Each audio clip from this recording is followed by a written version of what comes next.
Assalamualaikum warahmatullahi wabarakatuh. Halo pemirsa, apa kabar Anda hari ini?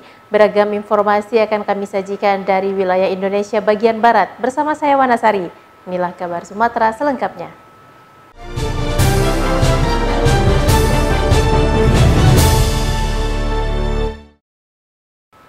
Kabar pertama kami awali dari Sibolga pemirsa. Korem Kawal Samudra melakukan akselerasi vaksin dosis 3 atau booster untuk seluruh prajurit, ASN, dan Korem 023. Vaksinasi ini dilaksanakan di Aula Gapala Makorem Jalan Datuk Hitam Sibolga. Vaksinasi COVID-19 dosis 3 atau booster dilaksanakan selama 3 hari pada 24 Januari 2022 oleh Dankesya 010402 Sibolga dan Dinas Kesehatan Kota Sibolga. Kami dari tim vaksinator Bungkitban Dankesya Sibolga 0102 melaksanakan vaksinasi yang ketiga booster, yaitu vaksin Pfizer kepada keluarga besar Korem yang terdiri dari militer, PNS, dan istri. Vaksin ini dilaksanakan secara serentak pada hari Senin, Selasa, dan Rabu untuk mendukung program pemerintah. Dan Rem berharap setelah pemberian vaksin tidak ada lagi anggota dan keluarga Makorem yang terinfeksi COVID-19, sehingga kedepannya COVID-19 dapat teratasi dan pandemi cepat selesai sesuai dengan harapan pemerintah dan seluruh masyarakat. Dan Rem juga telah menyiapkan alkesnya secara aman dan tercukupi. Dan Rem juga berharap semoga prajurit PNS dan Persit secepatnya bisa tervaksinasi semua, sehingga program pemerintah untuk vaksinasi booster ini dapat tercapai. Kasrem 023 KS dan Dim 0211 TT, para Kasrem 023 KS beserta Dankas, Disjan Rem 023 KS tampak hadir dalam kegiatan tersebut. Dari Sibolga, Sumatera Utara, tim TV One mengabarkan. Warga penerima manfaat bantuan pangan non-tunai atau BPNT di Kecamatan Sungai Are, Kabupaten Oku Selatan, Sumatera Selatan mengeluh. Pasalnya, nominal bantuan pangan yang mereka dapatkan tidak sesuai dengan ketentuan yang ditetapkan pemerintah pusat. Sejumlah perwakilan ibu rumah tangga penerima bantuan sosial berupa bantuan pangan non-tunai atau BPNT dari 7 desa di Kecamatan Sungai Are, Kecamatan Oku Selatan, Sumatera Selatan mengeluhkan bantuan pangan yang mereka dapatkan. Mereka berkumpul untuk mempertanyakan ke dinas terkait nominal bantuan pangan yang seharusnya mereka dapatkan sebesar Rp200.000 per bulan. Namun kenyataannya setelah ditukarkan dengan bantuan pangan berupa telur dan beras hanya di kisaran Rp175.000 saja, bahkan di bawah jumlah itu. Setiap bulannya penerima bantuan di kecamatan tersebut menerima beras sebanyak 10 kg dengan kisaran harga Rp100.000 dan telur sebanyak 1,5 karpet dengan kisaran harga Rp70.000–Rp75.000. Harga tersebut berdasarkan kondisi pangan yang standar atau kualitas baik. Penerima manfaat di kecamatan itu menduga adanya permainan harga yang dilakukan warung yang ada di kecamatan tersebut. Bu, kita dapat bantuan BPNT ini per bulannya berapa, Bu? Ya, sekarpet setengah telur sama beras 10 kilo itulah per bulan. Per bulan itu, Bu, ya? Iya. Sudah berapa lama, Bu, kita dapat itu, Bu? Ya, adalah setahun kali. Setahun? Iya, itu. setahun. Sesuai dengan pedung bahwa itu tidak bisa dipaketkan. Tidak bisa dipaketkan, itu sesuai dengan permintaan KPM yang nilainya Rp200.000 tergantung di daerahnya masing-masing. Nah, jadi kalau ada warung yang menetapkan harga terlalu tinggi, karena itu sudah ada konsekuensinya, sudah ada perjanjian dengan bank. Apabila dia melanggar pedung petunjuk umum ini, di situ akan disanksi, akan dicabut izinnya. Dari Oku Selatan, Sumatera Selatan, Andi Salani TV One mengabarkan. Sejumlah perwakilan peserta tes P3K yang digelar akhir Desember 2021 lalu mendatangi salah satu sekolah penyelenggara tes di Oku Selatan, Sumatera Selatan. Mereka mempertanyakan jika pelaksanaan tes yang digelar diduga ada kecurangan. Inilah sejumlah perwakilan peserta tes PPPK yang mendatangi pihak sekolah SMK Negeri 1 Oku Selatan yang merupakan tempat pelaksanaan ujian tes yang digelar akhir Desember 2021 lalu. Para peserta tes ini mengaku dirugikan akibat salah seorang oknum pengawas ruangan yang menurut mereka mengajari peserta dan juga diduga melanggar tata tertib saat pelaksanaan tes tersebut. Mereka datang ke sekolah diterima langsung oleh kepala sekolah yang sekaligus merupakan penanggung jawab ruangan saat pelaksanaan tes kala itu. Menurut salah seorang peserta, tes yang mempertanyakan dugaan kecurangan saat pelaksanaan tes tersebut dan meminta pihak terkait bertanggung jawab atas adanya kecurangan tersebut. Melaporkan adanya dugaan kecurangan di tes P3K tanggal 9, hari Kamis tanggal 9 bulan 12 2021. Itu kecurangan seperti apa itu? Ya, di kecurangan itu seperti pengawas masuk ke ruangan membawa HP menghampiri peserta ujian. Kalau masalah mereka masalah keberatan itu adalah hak mereka. Apapun yang terjadi di dalam ruangan, saya sebagai penanggung jawab kegiatan itu memang tidak tahu sama sekali. Karena saya tidak diperkenankan loh untuk masuk ke dalam ruangan ujian. Apapun yang terjadi di dalam ruangan itu adalah tanggung jawab pribadi loh, ya kan? Apakah dia melanggar atau tidak itu saya tidak tahu sama sekali. Kalau saya sebagai pengawas itu tidak pernah yang namanya mengajari peserta yang P3K, tapi saya di sini memberikan arahan ataupun mengajari untuk mengoperasikan komputer yang tidak bisa komputer. Dari Oku Selatan, Sumatera Selatan, Andi Salani TV One mengabarkan. Wakil Wali Kota Palembang Fitrianti Agustinda menerima vaksin COVID-19 dosis ketiga atau booster jenis Pfizer. Vaksinasi tersebut dilaksanakan di kediaman pribadinya di Jalan Seruni, Palembang. Bertempat di kediaman pribadinya di Jalan Seruni, Wakil Wali Kota Palembang Fitrianti Agustinda menerima vaksin COVID-19 dosis ketiga atau vaksin booster. Vaksin yang digunakan adalah vaksin Pfizer. Tahapan proses vaksinasi sama dengan vaksin sebelumnya, di mana Fitrianti terlebih dahulu harus menjalani screening kesehatan. Sudah dipastikan kesehatan aman lalu disuntik vaksin.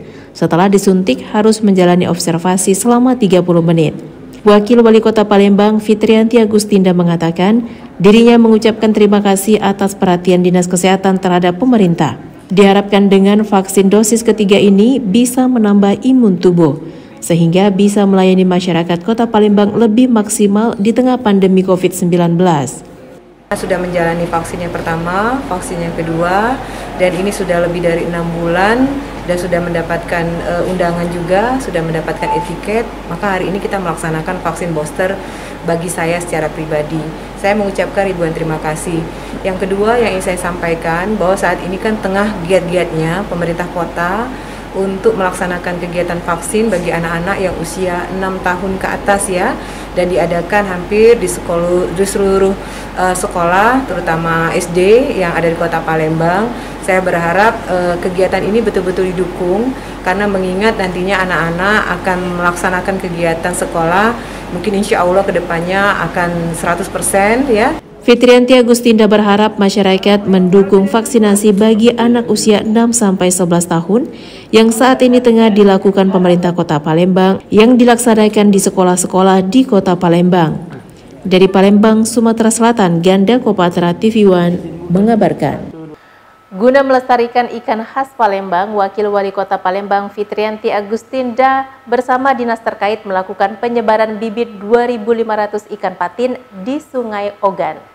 Kegiatan penyebaran bibit ikan dalam rangka meningkatkan ekosistem ikan-ikan khas Palembang yang saat ini menurut nelayan kawasan Kertapati saat ikut melakukan penyebaran bibit ikan sangat sulit untuk mendapatkan ikan dan ukuran ikan tidak besar lagi.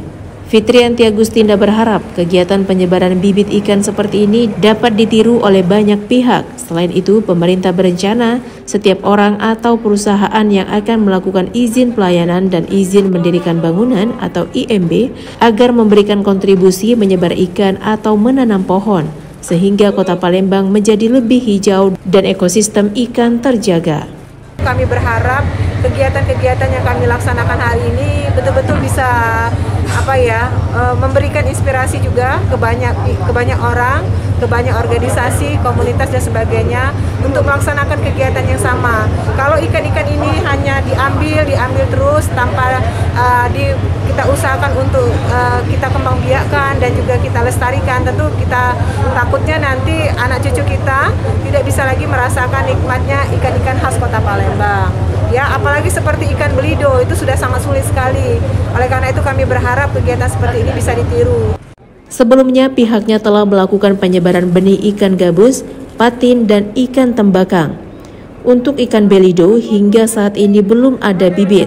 Dikarenakan kondisinya langka, orang nomor 2 Kota Palembang ini berharap ke depan ada bantuan dari kementerian agar Kota Palembang dapat menjadi tempat pembibitan ikan, khususnya ikan yang sulit untuk dikembangkan seperti ikan gabus dan ikan belido. Dari Palembang, Sumatera Selatan, Ganda Kopatra TV1 mengabarkan. Untuk memperkuat ekonomi kerakyatan dengan program membangun dan merevitalisasi pasar rakyat, Wali Kota Palembang meresmikan dan menyetujui konsep pembangunan 2 pasar, yakni Pasar Terapung Darussalam dan Pasar Sekanak menjadi Pasar Ekonomi Kreatif Darussalam. Untuk merealisasikan hal tersebut, Wali Kota memimpin rapat pembangunan Pasar Sekanak dan Pasar Terapung di rumah dinas Wali Kota. Pasar Sekanak nantinya akan terintegrasi dengan Sungai Sekanak Lambidaro dan langsung terhubung dengan Benteng Kuto Besak. Daerah tersebut akan menjadi kawasan perekonomian baru dan akan menghidupkan perekonomian. Terlebih, konsep pembangunannya akan lebih menarik, lantaran akan ada 17 sektor di dalamnya. Selain aktivitas jual beli pedagang, juga ada beberapa tenan besar dan kecil, ruang santai pengunjung, dan pelaku ekonomi seni, budaya, serta souvenir dan kuliner. Sementara Pasar Terapung Darussalam dikhususkan bagi aktivitas pedagang dan pembelinya di atas air yang dikonsep pembangunannya tepat berada di bawah Jembatan Musi 2 Palembang. Kawasan perekonomian yang kembali ke air. Jadi makanya di Sungai Sekanak itu kita buat pusat industri kreatif ya sekarang ya namanya ya, industri kreatif Darussalam. Tetapi di sini juga fungsi ekonomi yang akan berkembang di sana yang menggantikan fungsi Pasar Sekanak yang saat ini sudah mengalami degradasi fungsi. Jadi yang akan kita buat sebagai pusat ekonomi kreatif ya. Darussalam. Kemudian memfinalisasi desain daripada Pasar Terapung di Musi 2.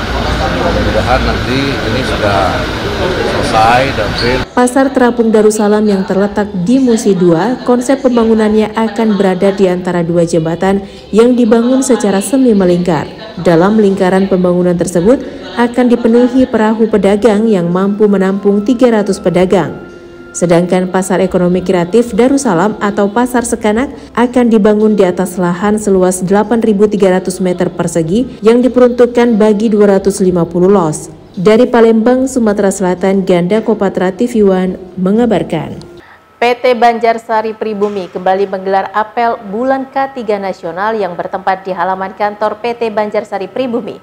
Selain apel, dalam kegiatan ini PT Banjarsari Pribumi juga mengadakan kegiatan yang menggerakkan seluruh karyawan serta masyarakat sekitar area tambang untuk lebih peduli terhadap keselamatan dan kesehatan kerja. Dalam rangka mengisi dan memeriahkan Bulan K3 Nasional yang diperingati setiap tanggal 12 Januari hingga 12 Februari, PT Banjarsari Pribumi kembali menggelar apel dan berbagai kegiatan lomba. Apel yang digelar melibatkan seluruh pegawai, kontraktor, subkontraktor, serta dihadiri oleh Kepala Dinas Ketenagakerjaan Kabupaten Lahad dan Kepala Inspektur Tambang atau yang mewakili. Semarak peringatan Bulan K3 Nasional ini ditandai dengan pelepasan balon udara oleh Direktur PT Banjarsari Pribumi dan disaksikan oleh seluruh penanggung jawab kontraktor dan subkontraktor. Selain itu, dalam kegiatan ini juga diberikan penghargaan terhadap karyawan yang memiliki performa kerja yang baik dan memiliki kepedulian terhadap K3L di area kerja PT Banjarsari Pribumi. Direktur PT Banjarsari Pribumi, Dani Dwi Dharma Dangkua mengatakan, kegiatan ini bertujuan untuk mengingatkan semua karyawan dan mitra PT Banjarsari Pribumi untuk menerapkan K3 dalam setiap kegiatan usaha agar kesehatan dan keselamatan kerja menjadi prioritas di lingkungan kerja PT Banjarsari Pribumi. Tema yang diusung oleh PT Banjarsari Pribumi ini adalah penerapan K3 pada setiap kegiatan usaha guna mendukung perlindungan tenaga kerja di era digitalisasi. Nah, bulan K3 ini merupakan kewajiban dari pemerintah, termasuk kepada PT Banjarsari Pribumi dan para partnernya. Atas keseriusannya dalam menerapkan dan menginovasi K3 di seluruh areal pertambangannya, PT Banjarsari Pribumi meraih juara 3 Inovasi Keselamatan Pertambangan tahun 2021 Perusahaan Komoditas Batubara oleh Kementerian ESDM. Dari Kabupaten Lahat, Sumatera Selatan, Ahmad Yudiansyah, TV One mengabarkan. Menteri Perhubungan Republik Indonesia Budi Karya Sumadi meninjau langsung progres pekerjaan Bandara Atung Bungsu, Kota Pagar Alam, Sumatera Selatan. Menteri Perhubungan beserta rombongan kunjungan kerja di Kota Pagar Alam dalam rangka peninjauan sarana dan prasarana. Tiba di Bandara Atung Bungsu dengan menggunakan pesawat charter pukul 15.30 waktu Indonesia Barat pada Rabu 19 Januari 2022 kemarin. Kedatangan Menhub ini disambut langsung Wali Kota Pagar Alam Alpian Maskoni, pihak bandara serta Forkopimda. Menteri Perhubungan RI Budi Karya Sumadi mengatakan, sebagai destinasi atau tujuan utama wisata, perlu dikembangkan transportasi yang terintegrasi. Meski di tengah pandemi, pembangunan harus tetap jalan. Namanya Pagar Alam ini kan satu destinasi wisata di Sumatera Selatan. Oleh karenanya saya sebagai pembantu Presiden memastikan bahwa kegiatan pariwisata di seluruh Indonesia itu harus berjalan dengan baik. 2 tahun yang lalu saya datang dalam keadaan belum baik dan sekarang menurut hemat saya ini di atas rata-rata untuk kelas 1.600 panjang runway ya. Sehingga ini bisa diekspos ya di tingkat provinsi sebagai bandara yang indah, bandara yang bagus, bandara yang safety ya. Nah, saya ngajak Pak Wali, nanti saya juga telepon Gubernur, marilah kita promosikan lagi Pagar Alam sebagai destinasi wisata. Alhamdulillah, tadi sudah dipaparkan oleh Kepala Bandara Udara Islam Pari Bapak Mega Hadiansyah pada prinsipnya Bapak Menteri puas dengan hasil kinerja yang ada di lapangan saat ini. Dirinya mengimbau kepada Wali Kota Pagar Alam untuk dapat bekerja sama dengan Pemkab Muara Enim, 4 Lawang, Kabupaten Lahat, dan daerah lainnya dalam upaya memajukan Bandara Atung Bungsu. Dari Pagar Alam, Sumatera Selatan, Kiki Habibi, TV One mengabarkan. Dewan Perwakilan Rakyat Daerah Kota Medan menggelar rapat paripurna penetapan program pembentukan peraturan daerah Kota Medan tahun 2022. Sebanyak 25 rancangan peraturan daerah disepakati. Dewan Perwakilan Rakyat Daerah Kota Medan menggelar rapat paripurna penetapan program pembentukan peraturan daerah atau Propemperda Kota Medan tahun 2022 yang berlangsung di Gedung DPRD Kota Medan pada Senin kemarin. Rapat paripurna dibuka langsung oleh Ketua DPRD Kota Medan Hashim, dihadiri Wali Kota Medan Bobi Afif Nasution bersama seluruh OPD dan anggota DPRD baik secara langsung maupun virtual. Dalam agenda persidangan, sebanyak 25 rancangan program pembentukan peraturan daerah Kota Medan disetujui menjadi rancangan peraturan daerah Kota Medan tahun 2022. Adapun 25 rancangan tersebut terdiri dari 19 ranperda dari pemerintah Kota Medan, 6 ranperda dari DPRD Kota Medan. Ada 25 ranperda yang kami masukkan dalam program pembentukan peraturan daerah, di mana ada 19 itu berasal dari eksekutif dan 6-nya itu berasal dari inisiatif DPRD Kota Medan. Dan kita harapkan nanti program Propemperda ini untuk tahun 2022 ini akan dilakukan lagi lebih selektif untuk skala prioritas. Tentu ada skala prioritasnya, di mana kita nanti memandang peraturan daerah mana yang paling urgent, ya, yang paling penting, bisa kita naikkan nanti menjadi rancangan. Sementara itu, diketahui pada tahun 2021 hanya 10 dari 28 program pembentukan peraturan daerah yang disahkan menjadi rancangan peraturan daerah Kota Medan.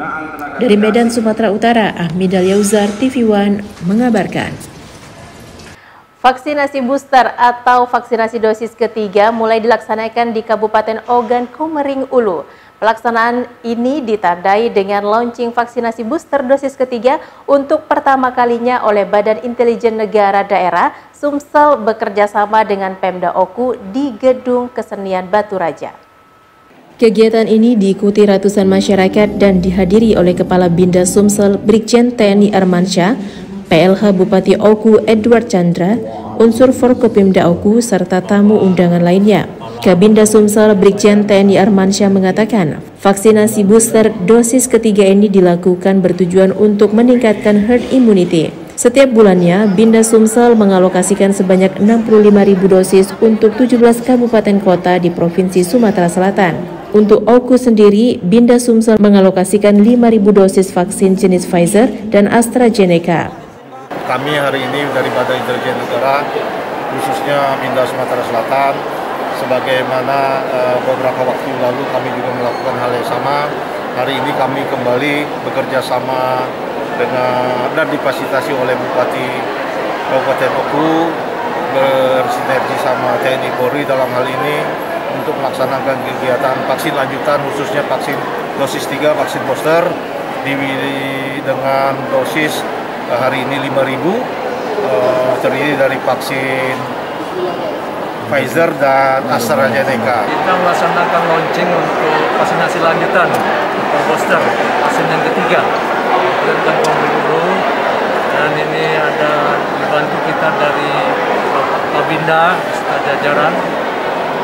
Dan kita mulai sini bersama beserta Kabinda. Kita mulai saya sendiri, kemudian Pak Dandim, Pak Polres, Ibu Kajari, Ibu Ketua Pengadilan, dan semua yang ada di sini, terutama juga lansia. Dari Kabupaten Oku, Sumatera Selatan, Herman Sawiran, Bagus Mihargo, TV One mengabarkan.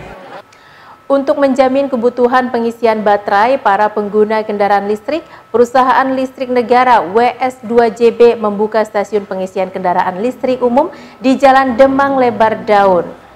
Di tahun 2022 ini, PLN berencana akan menambah 4 SPKLU yang tersebar di Kota Palembang.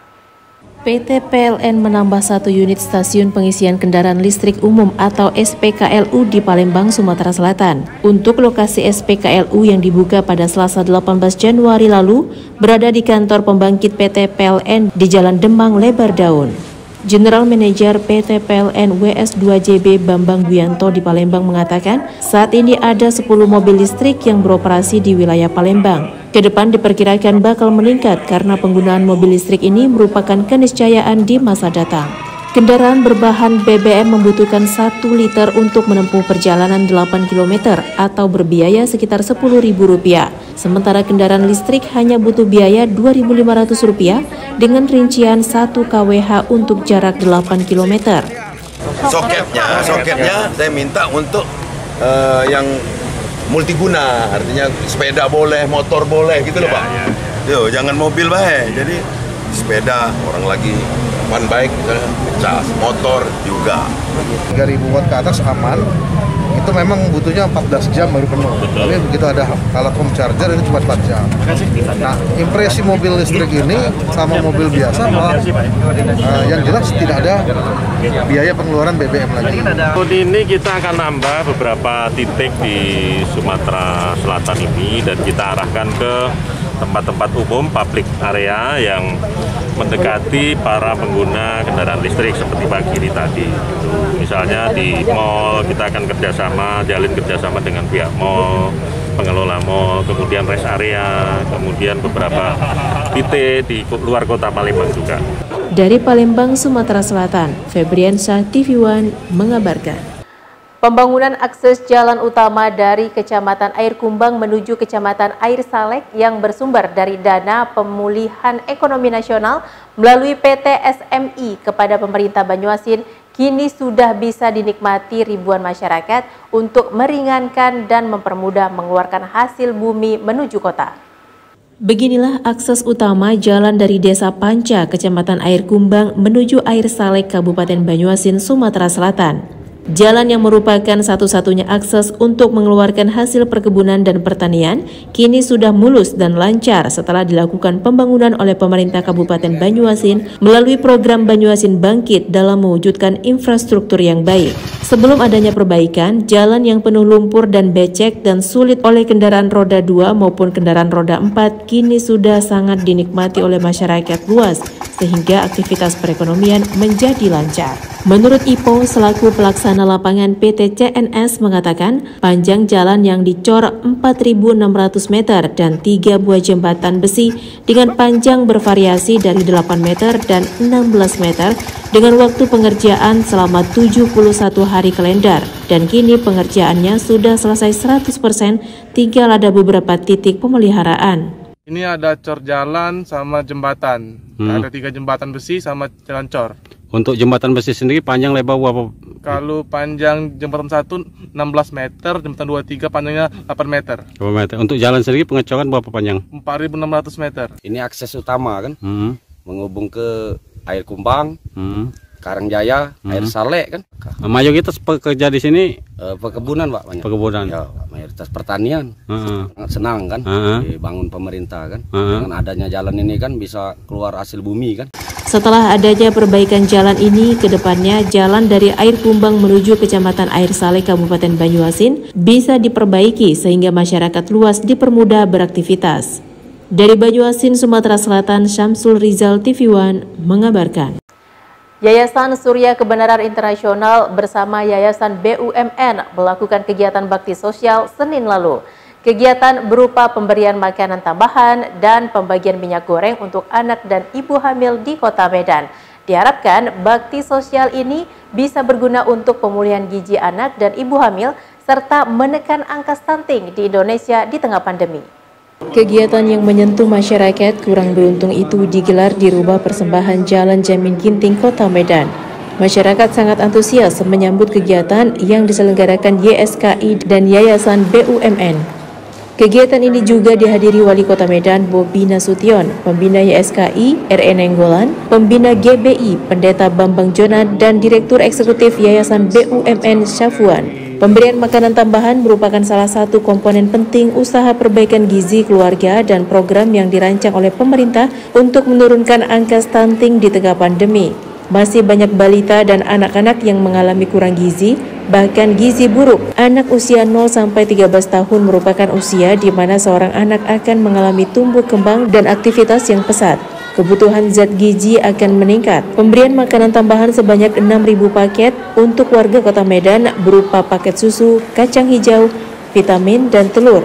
Panitia pun memberikan minyak goreng bagi ibu rumah tangga. Kegiatan hari ini adalah kerjasama antara Yayasan Surya Kebenaran Internasional dengan Yayasan BUMN dari Jakarta. Kami dari YSKI sangat berterima kasih kepada Yayasan BUMN yang telah memberikan bantuan makanan tambahan sebanyak 6.000 paket kerjasama dengan YSKI, dan kami juga berterima kasih kepada Bapak Wali Kota yang telah memberikan, yang telah hadir, memberikan langsung kepada masyarakat makanan tambahan untuk masyarakat 4 kecamatan di Kota Medan. Bakti sosial tersebut digelar sebagai bentuk kepedulian Yayasan Surya Kebenaran Internasional dan Yayasan BUMN terhadap perkembangan dan pertumbuhan anak di Kota Medan. Dari Medan, Sumatera Utara, Martinus Sitorus, TV One mengabarkan. Kejaksaan Negeri Batam, Kepulauan Riau, dan perusahaan pengelola limbah memusnahkan barang sitaan seberat 40 ton dengan nilai barang diperkirakan mencapai 6 miliar rupiah. Barang sitaan merupakan tindak pidana penyelundupan tersebut dimusnahkan karena berkekuatan tetap. Inilah perusahaan pengelolaan limbah PT Desa Air Kargo Batam Kepulauan Riau yang dipercayakan berbagai instansi penegak hukum di Batam dalam pengelolaan dan pemusnahan barang bukti hasil guna, menghindari penyalahgunaan barang sitaan dan menjaga lingkungan dari pencemaran. Kejaksaan Negeri Batam menyerahkan seberat 40 ton berbagai jenis barang sitaan kepada perusahaan pengelola limbah PT Desa Air Kargo Batam. Barang-barang berupa ratusan botol miras, ribuan item obat-obat dan kosmetik, serta rokok ilegal. Pemusnahan barang bukti dilakukan sesuai dengan karakter masing-masing produk, seperti pembakaran dan perusakan kemasan. Menurut Kurniawan Chan, selaku Direktur PT Desa Air Kargo, barang bukti sitaan dapat dikategorikan sebagai barang limbah berbahaya karena kemungkinan merupakan barang kadaluarsa. Pemusnahan hari ini kan adalah barang-barang yang sudah inkrah lewat pengadilan. Nah, yang sudah inkrah itu mungkin barang-barang yang sudah expired atau barang-barang tangkapan, yang mana itu bisa kita kategorikan sebagai B3 juga atau bahan berbahaya karena sudah expired. Kalau sudah expired, otomatis kan tangkapan itu mungkin sudah lama di dalam gudang. Akan pemusnahan barang bukti yang sudah mempunyai kekuatan hukum tetap berupa minuman beralkohol, rokok, dan kosmetika. Sekitar itu sekitar 40 ton, 6 miliar yang dimusnahkan. Dari Batam, Kepulauan Riau, Alboin TV One mengabarkan. Permasalahan lahan antara warga dengan perusahaan seperti tidak ada habisnya. Kali ini yang terjadi di Jalan Rawang Makmur RT 09, Kelurahan Gurun Panjang, Kecamatan Bukit Kapur, Kota Dumai. 4 alat berat milik perusahaan diduga telah merusak dan menyerobot lahan warga. Warga Rawang Makmur RT 02 Kelurahan Gurun Panjang Kecamatan Bukit Kapur Kota Dumai kaget saat melakukan pengecekan ke lahan mereka yang memang berbatasan dengan PT Satria Prakasa Agung atau PT SPA. Sudah ada 4 alat berat yang memasuki lahan mereka.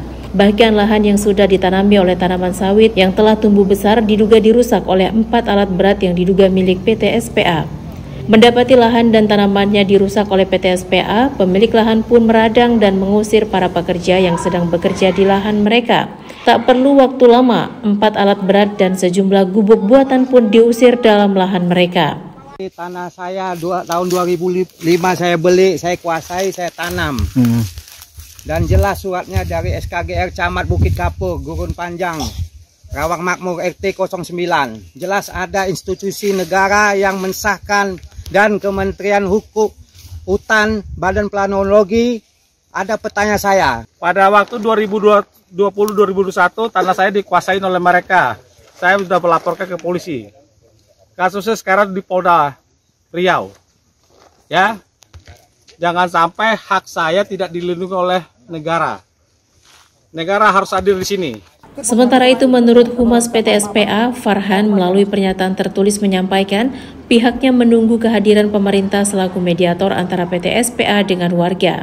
Pihak pemerintah mau ngecek ke lapangan koordinat. Apakah ini masuk kawasan hutan, baru wilayah Dumai atau wilayah Dumai atau Bengkalis? Itu aja. Setelah nantinya udah lengkap Pak, baru kita ngomong Pak. Oke, boleh. Dari Dumai, Riau, Dedi Eka Putra TV One mengabarkan. Ratusan kepala keluarga di 10 desa yang terdapat di Kecamatan Idanagawo, Kabupaten Nias, Sumatera Utara, tengah mengalami kesulitan air bersih. Selama ini, warga hanya bergantung dari air tada hujan dan aliran anak sungai yang kotor serta kurang layak. Ketersediaan sumber air bersih di tengah-tengah masyarakat Kecamatan Idanagawo, Kabupaten Nias tidak kunjung selesai. Dari belasan desa yang ada di Kecamatan Idanagawo, terdapat 10 desa alami kesulitan air bersih.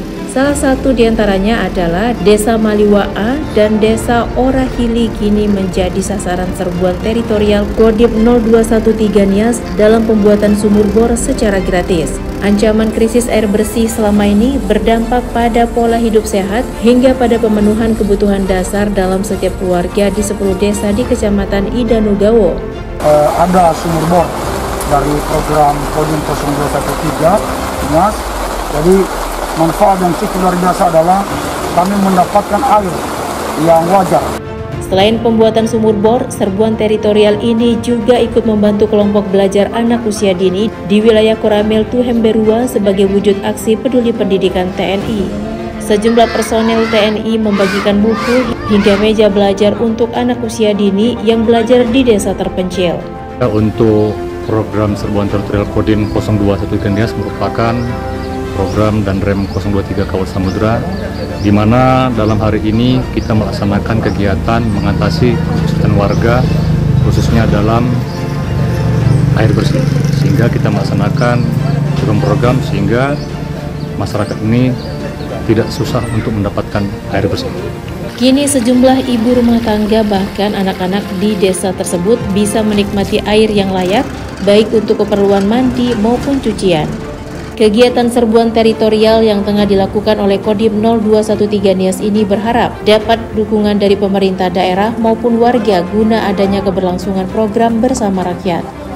Dari Kota Gunung Sitoli, Kepulauan Nias, Sumatera Utara, Oneman Halawa, TV One mengabarkan. Informasi tadi sekaligus menutup program Kabar Sumatera. Jangan lupa update berita terkini lainnya di kanal tv1news.com. Saya Wanasari dan seluruh kerabat kerja yang bertugas mengucapkan terima kasih. Assalamualaikum warahmatullahi wabarakatuh dan sampai jumpa.